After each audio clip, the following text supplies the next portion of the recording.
Bom dia! Com salários atrasados, funcionários da empresa Transbrasiliana são demitidos. Professores das redes estadual e municipal de ensino aderem à paralisação nacional.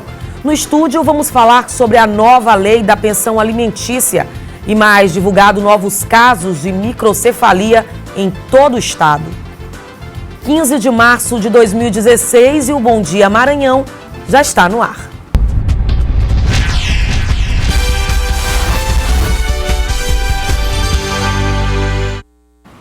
Trabalhadores da empresa de ônibus Transbrasiliana foram surpreendidos com uma demissão. Ao todo, 38 funcionários receberam a notícia que haviam sido desligados da empresa. No guichê da empresa, na rodoviária de São Luís, um aviso informa que o serviço está suspenso. Nesta segunda-feira, as 4 viagens que saem da capital, com destino a Balsas, Belém, Brasília e Goiânia, não aconteceram. Na porta da garagem, trabalhadores revoltados. Dos 52 funcionários, pelo menos 38 foram dispensados.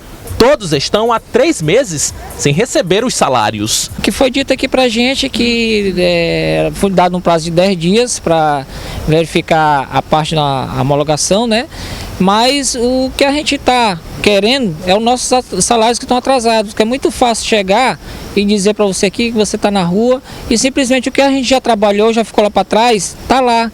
Antes mesmo dos salários começarem a atrasar, os trabalhadores denunciam que outros benefícios já não estavam sendo pagos, a exemplo do ticket alimentação e também do plano de saúde, situação que já estava gerando inúmeros transtornos à categoria.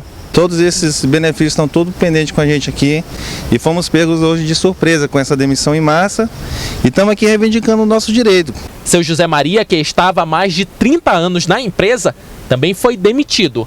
Para o eletricista, uma tremenda falta de consideração. Estou entrando de trabalho e jogaram fora. Porque não tem hora para a gente trabalhar, era de noite, era qualquer hora que precisava, a gente estava aí pronto para servir a empresa e agora fazer um negócio desse aí com a gente. Nossa equipe de reportagem tentou conversar com algum responsável da empresa Transbrasiliana que pudesse esclarecer a situação dos trabalhadores e saber quando as viagens suspensas serão retomadas. Mas nossas solicitações não foram atendidas. Infelizmente, tempo de empresa não é garantia da permanência do serviço. A gente espera que essa situação seja resolvida o mais rápido possível para benefício, principalmente dos trabalhadores. E a gente segue falando de economia. A Bovespa teve queda de 1,55% aos 48.867 pontos. No mercado de câmbio, o dólar comercial teve alta de 1,71% e vale R$ 3,65. O peso argentino teve alta de 2,65%, cotado a 24 centavos. O euro teve alta de 1,87% e vale hoje R$ 4,07. E o custo da cesta básica aumentou em 13 capitais do Brasil. Em São Luís, a cesta básica teve um aumento de 1,17%, custando cerca de R$ 355. Alimentos como leite, feijão, batata e farinha tiveram aumento no bolso do consumidor. E em Imperatriz começa a semana de renegociação de dívidas. A ação é em comemoração ao Dia do Consumidor. Antes do balcão de renegociação de dívidas começar, o PROCON realizou uma mobilização no centro da cidade para conscientizar o consumidor. O trabalho aqui hoje consiste de educar o consumidor, trazer para o consumidor os principais direitos que o consumidor tem e muitas das vezes eles não sabem. Então o intuito aqui hoje, a abertura da Semana do Consumidor, é justamente orientação, educação. Quem passava pelo calçadão era abordado e recebia material informativo. E desse aplicativo a senhora pode registrar suas reclamações. Além do mais, nós temos o site do PROCON MA para que a senhora possa registrar fazer suas denúncias e registrar as suas reclamações. Gostei. A segunda semana estadual de prevenção e combate ao endividamento começa na próxima terça-feira, dia 15, e vai até sexta, dia 18, no Imperial Shopping. Vai ser uma oportunidade para quem está endividado negociar o que deve. A Comissão de Direitos Direito do Consumidor da OAB vai trabalhar com a parte da educação, da informação, para prevenir esse superendividamento. E olha que o consumidor está ficando cada vez mais consciente. E o consumidor está cada vez mais consciente. E o Procon, na verdade, é uma pós-venda daquilo que o cliente comprou também. E o cliente ele tem que ser fidelizado pela loja. E tanto a loja como o cliente tem que sair ganhando. E é muito bom o que está acontecendo aqui hoje para a nossa sociedade. Durante o balcão vão ser oferecidos diversos serviços como consulta ao SPC Serasa de graça, negociação de dívidas com empresas como a Semar e a Caema, cartão de crédito, IPTU e ISS. E a seguir vamos falar sobre as novas regras para a pensão alimentícia. Agora são 7h38. O Bom Dia Maranhão volta já.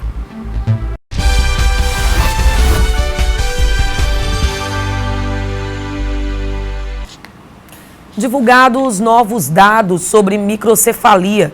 Segundo a Secretaria de Saúde do Maranhão, já são 219 casos de microcefalia notificados no estado. 43 foram confirmados e os outros 27 descartados. Dos casos notificados, 147 seguem em investigação em 75 municípios. São Luís lidera o ranking de municípios maranhenses com o maior número de casos confirmados. Até agora, foram 13 casos. E a gente segue agora falando da previsão do tempo na capital e também no interior do estado.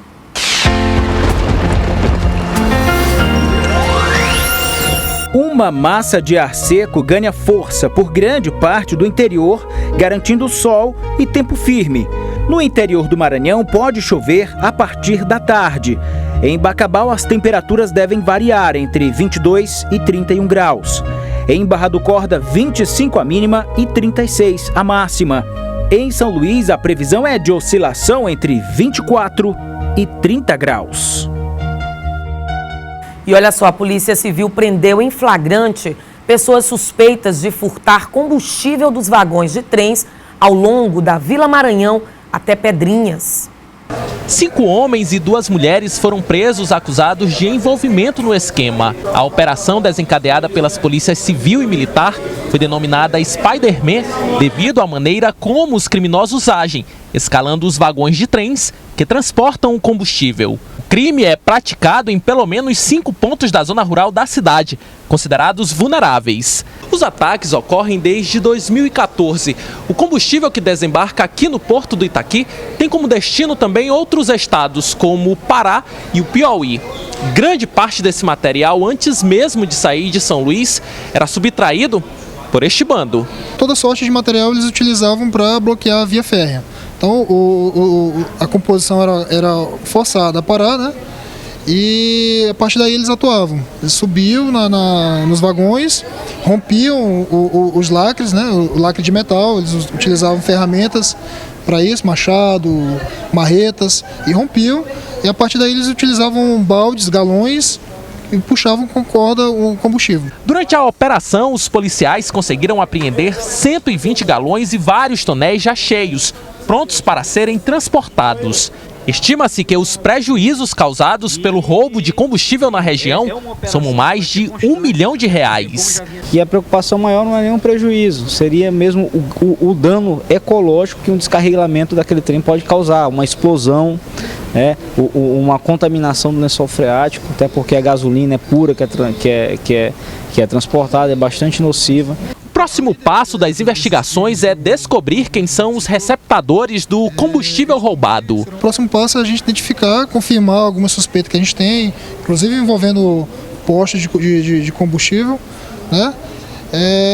Vamos amadurecer a investigação justamente nesse sentido. Que absurdo, hein? Olha só, essa denúncia de furto de combustíveis em trens, ela foi feita aqui na TV Difusora no programa Bandeira 2, apresentado pelo Silvan Alves, há cerca de um mês. Que bom que agora, mesmo que tardiamente, tenha surtido efeito. E olha só, começa a valer essa semana a nova lei da pensão alimentícia. A lei agora está mais rigorosa para quem atrasa o pagamento da pensão para os filhos. Para a gente entender melhor esse assunto, eu converso agora com o presidente da Comissão de Orientação Jurídica da OAB, Francisco Moura. Bom dia, seja bem-vindo ao Bom Dia Maranhão. E aí eu queria que o senhor começasse falando o que muda na prática com relação a essa nova lei que pretende deixar mais rigorosa aí todo esse processo com relação à alimentação dos filhos. Bom dia. Com relação à vigência do novo Código de Processo Civil, que vai a partir do dia 18, sexta-feira, né? Haverá mais rigor com relação ao cumprimento de uma obrigação do responsável com relação a um filho ou um dependente que necessite de alimentos, né? E aí ela inova no que diz respeito a alguns rigores, né, que a partir de agora, havendo inadimplemento, poderá haver desde prisão em regime fechado, poderá haver a negativação do nome dele nos órgãos restritivos de créditos, poderá haver ainda bloqueio em contas corrente e poupança do pai ou responsável, né? Enfim, isso a sociedade esperava já que viesse a ocorrer em razão da grande quantidade de pessoas que ainda têm essa responsabilidade, mas que infelizmente não cumprem como deviam cumprir. Enfim, a nova lei deve pegar aí no bolso, principalmente desses pais, desses responsáveis que não cumprem com a determinação. O curioso é que são pais, né? E eles eram para querer logo o bem da criança, dividir o que tem com ela. A gente percebe a dificuldade, a gente já falou inclusive desse assunto outras vezes aqui no Bom Dia Maranhão, a gente percebe a dificuldade das mães terem esse direito garantido. Quer dizer que os pais agora, eles terão que ser presos caso não cumpram essa determinação, é bem assim?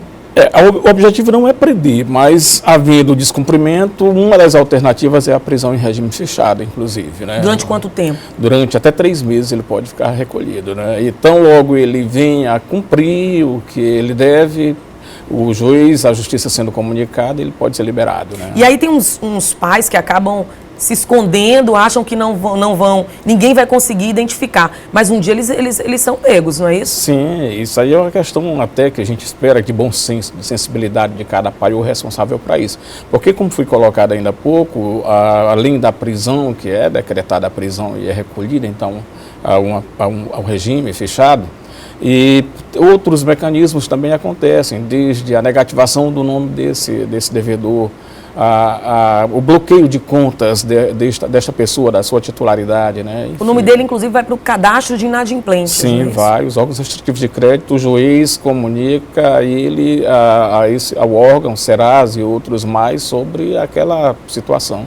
Agora, a discussão também, eu tive acompanhando, é com relação à prisão dessa pessoa. Ele fica preso e aí uma outra discussão é como é que ele vai pagar esse valor que ele já deve se ele está preso? Pois tem quando da elaboração, portanto, do novo código com relação a esse item, prisão, houve um questionamento, né? Não foi assim bem pacífico, né?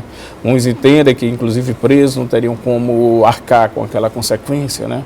Com aquela responsabilidade. Mas é exatamente, no final, o entendimento é de que deve ser recolhido, porque, inclusive, nós vamos ver as situações quais são. Por exemplo, se um pai está inadimplente com relação a essa responsabilidade, por exemplo, se ele ficar desempregado, se ele está passando por alguma dificuldade financeira, ele pode comunicar à justiça que está passando por aqui para ver um entendimento sobre esse débito que ele tem, sobre esta responsabilidade. E aí, não havendo esses contatos e havendo, por exemplo, o descaso dele com relação a uma responsabilidade, aí que vem esta situação extrema de prisão. Hoje o limite do salário é de cerca de 30%, não é isso? Esse limite também vai aumentar? Não, é uma questão sim, por exemplo, com relação ao percentual sim, que o pai ou o responsável tem com relação à pensão. Nós vamos encontrar 2 tipos de pensão com relação a alimentos, com relação ao novo Código de Processo Civil. São os alimentos provisórios e os alimentos definitivos. Os provisórios, tão logo a justiça seja acionada com relação àquela situação, o juiz cumprindo uma medida provisória, ele vai, uma medida provisória não, com relação a essa questão, ele pode expedir uma liminar. E expedindo a liminar, para que ele possa, então, daquele percentual mínimo, razoável. E aí ele é chamado, então, para a audiência. Na instrução, aí é que define o percentual que deve ser, então, arcado com aquilo. Agora, com relação ao que a senhora coloca aí, por exemplo, havendo bloqueio, por exemplo, nós vamos encontrar o empregador, ele é notificado com relação também ao percentual que deve ser descontado no salário daquele servidor, com relação à pensão. E aí tem um percentual que já é. Tá?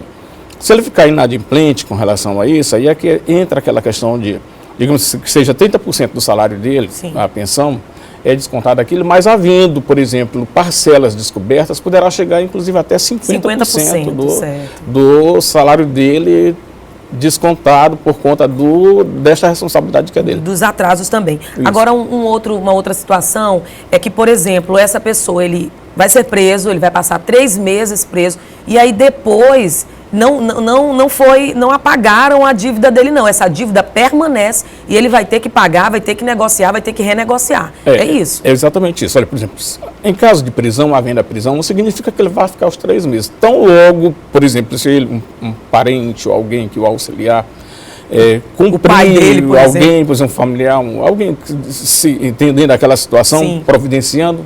Então, logo aconteça esse pagamento, ele é liberado. Ele é comunicar ao juiz para que ele expresse o mandato o alvará de soltura. Sobre a questão de débito, mesmo ele passando os 3 meses preso, como foi colocado aqui, e o débito permanecendo, ele pode ser solto, mas ele não vai ficar isento desta responsabilidade, não. Vai ter que depois arcar com isso. Ele continua devendo. Continua devendo. E aí as pessoas também, por exemplo, essas pessoas que estão devendo, né, não estão pagando em dias essa questão da pensão alimentícia, elas viajando, elas perdendo o documento, elas até viajando, saindo daqui, por exemplo, pegando o ferryboat, elas podem ser presas, inclusive, quando apresentarem a documentação. Se tem um mandado de prisão para ele, uma vez encontrado, claro que ele é recolhido, então, ao sistema prisional. Ele é recolhido imediatamente ao sistema prisional? Se já tiver um mandado expedido, ele não tendo sido localizado, onde ele foi encontrado, sim. Esse mandado expedido, ele é a partir de quando? As pessoas, de repente, podem estar se perguntando também. Depois de quanto tempo que o pai, o responsável, não paga essa pensão alimentícia, depois de quando ele já começa a ser cobrado judicialmente? A partir de 1 mês de atraso já pode iniciar o processo de execução da pensão alimentícia. Então, logo, por exemplo, a mãe ou alguém que tenha o poder, a guarda da criança, do menor, e não havendo o cumprimento por conta daquela decisão judicial, que é uma pensão, que é um percentual do seu salário para o sustento daquele menor, a partir de 1 mês já pode, então, pedir a execução da pensão, da pensão alimentícia. E aí a gente fala dessa questão, volta a falar da prisão mesmo, porque é o que a gente observou bastante, são as reclamações, porque, inclusive, as pessoas estão indagando o seguinte, como é que o responsável, o pai, vai pagar essa conta, essa dívida, se ele permanece preso?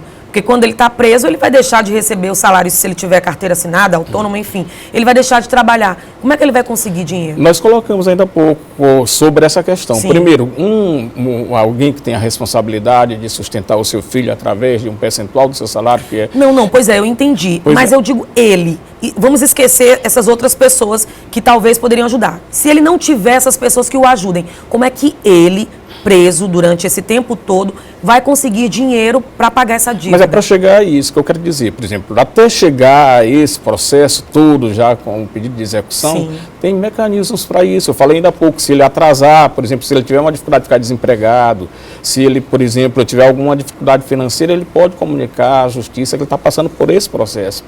Passando por isso, aí meios são encontrados para que não chegue a esse extremo da prisão. Havendo a prisão e não havendo o cumprimento, a lei deixa claro que vai ficar preso, infelizmente. Saindo, vai buscar alternativas, meios, então, para poder, então, suprir essa necessidade. É uma responsabilidade dele enquanto pai.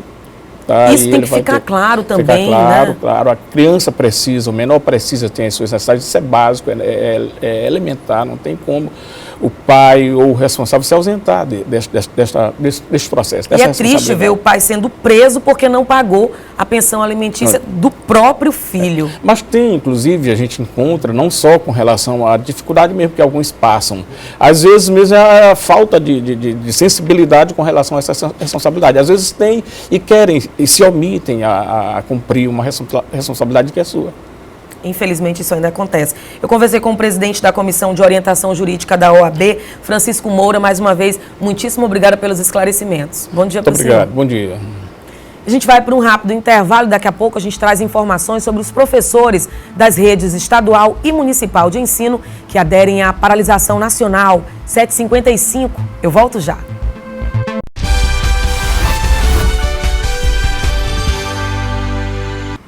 E olha só, começa hoje em todo o país a paralisação nacional dos professores.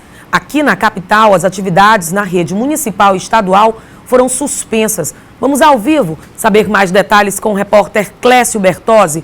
Ô Clécio, qual o motivo dessa paralisação nacional, hein? Bom dia.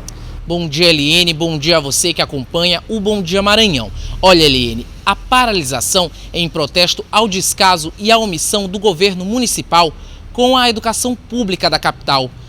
Descumprimento dos direitos básicos dos professores, precariedade do espaço escolar, carência de material pedagógico, insegurança nas escolas, dentre outros problemas. Durante esses dias, os professores estarão manifestando em prol também do reajuste de 13,36% e a recomposição de perdas salariais.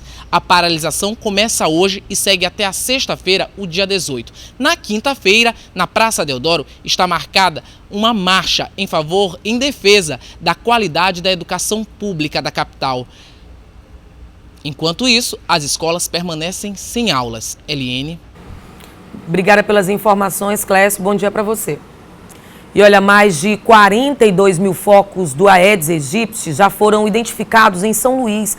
As vistorias vêm sendo realizadas pela Vigilância Sanitária, Epidemiológica e também Forças Armadas. Um total de 192.811 imóveis foram visitados e desse total, quase 43 mil apresentaram focos do mosquito. A visita acontece a cada 60 dias. E o Bom Dia Maranhão termina agora. Outras notícias no portal idifusora.com. Até amanhã. Tchau.